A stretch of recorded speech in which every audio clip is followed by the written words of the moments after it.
सुप्रभात बच्चों। अपने लास्ट क्लास में हमने पाठ गट्टू गधा के बारे में पढ़ा था और उसके सभी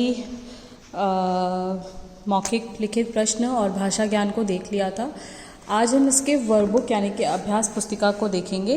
तो आप सभी से रिक्वेस्ट करती हूँ कि आप पेज नंबर 15 निकालें और देखें कहानी में पहले क्या हुआ, फिर क्या हुआ, वाक्यों के सामने क्रम से 1, 2, 3 आदि लिखो। कहानी में पहले व्यापारी ने गधे की पीठ पर ढेर सारा नमक लाद दिया। फिर पानी में गिरने से उसकी पीठ का बोझ कम हो गया। फिर व्यापारी ने रुई खरीद कर गधे की पीठ पर लाद दी। नदी पार करते हुए गधा जानबूझकर फिर गिर गया। व्यापारी गधे की चालाकी समझ गया। गधा फिर गिरा पर इस बार बोझा भारी हो गया और किसी तरह धीरे धीरे चलता हुआ वह घर पहुंच गया। तो इस तरह आपको सही क्रम पर लगा देना है, यानी कि पहले कहानी में क्या हुआ था और बाद में क्या हुआ था, उस तरह आपको यहाँ पे नंबर लिखकर बताना है। फिर है पढ़ो, समझो और लिखो। खरीदा, खरीदना। लाया, लाना। गिरा, गिरना। बेचा, बेचना। पहुँचा, पहुँचना। फिसला, फिसलना। सब में आपको न में आ की मात्रा ना लगाकर इसे पूरा करना है। फिर है यहाँ कहानी के 2 चित्र बने हैं। पहले और दूसरे चित्र में क्या अंतर है? पहले चित्र में और दूसरे चित्र में क्या अंतर है? तो देखिए, पहले चित्र में गट्टू की पीठ पर भारी सामान है। गट्टू बोझ के कारण चल नहीं पा रहा है, वह परेशान है। आप देख सकते हैं कि यहाँ पे इसके पीठ पर कितना बोझ लादा हुआ है और वह चल नहीं पा रहा है। दूसरे चित्र में गट्टू पानी से निकला है, उसकी पीठ का भार कम हो गया है।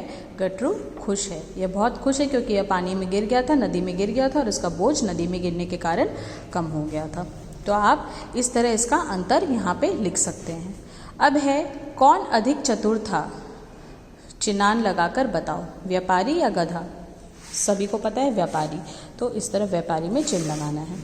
फिर है एक से अनेक बनाओ।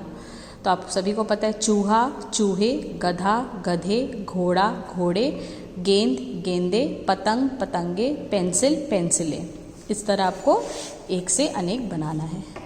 र में छोटा ऊ या र में बड़ा ऊ लिखकर शब्द पूरे करो। आप सभी को मैंने आपके मेन बुक गुंजन बुक किताब से पढ़ाया था। गटरू, गुरूर, जरूर, रुपया, रूठना, अमरूद। तो इस तरह आपको यहाँ पर लगाना है कि यहाँ पे ये जो शब्द दिया हुआ है उसके साथ र में छोटा ऊ आएगा कि र में बड़ा ऊ आएगा। फिर है नीचे लिखी बात पढ़कर लिखो या चित्र बनाओ। ठीक है, आप देख सकते हैं कि यहाँ पे आपका बोल रहा है कि नंबर 1 में बोल रहा है कि एक गाने वाली चिड़िया का नाम, तो मैना, वो आपको नाम लिखना है। फिर दूसरे में बोला चांद का चित्र, तो आपको इस तरह चांद का चित्र बनाना है। फिर तीसरे में बोला बोझा ढोने वाला जानवर का नाम, गधा। फिर चौथे में बोला किसी फूल का चित्र, तो ये फूल का चित्र। फिर 5वें में है गुब्बारे का चित्र, तो इस तरह आपको गुब्बारे का चित्र बनाना है। ठीक है, फिर है प से शुरू होने वाले फल का नाम, पपीता। तो बच्चों इस तरह हमारा यहाँ पार्ट 5 का अभ्यास पुस्तिका भी समाप्त होता है। अपने नेक्स्ट क्लास में हम सभी इस रिवीजन स्टार्ट करेंगे। आज के लिए यही, थैंक यू।